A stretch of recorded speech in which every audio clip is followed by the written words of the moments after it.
incroyable, c'est que en fait, j'avais déjà fait la démarche du pardon en étant croyante et en étant enseignée dans la communauté dans laquelle j'étais, parce que je suis protestante.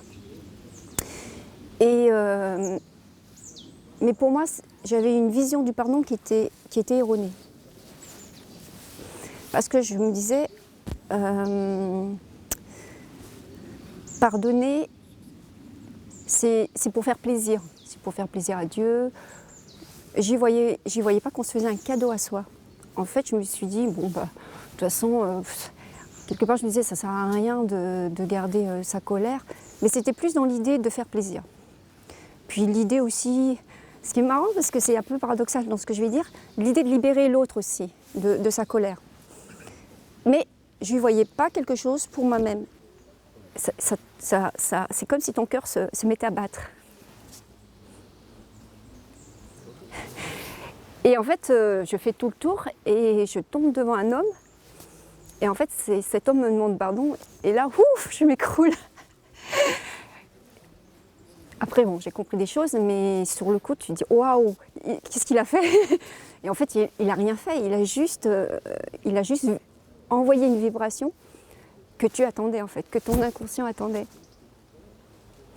Et du coup, je me suis dit, non, mais ça, il ne faut pas le lâcher, ce truc. Et du coup, je me suis formée à ça. Par contre, c'est pas toujours évident d'exprimer le rituel, parce que les gens ont tout de suite des résistances, et ce qui est un peu normal, surtout quand on dit tu vas demander pardon. On dit mais attends, pourquoi moi demander pardon? Moi, j'ai plutôt besoin de recevoir du pardon, mais pas vraiment que demander pardon.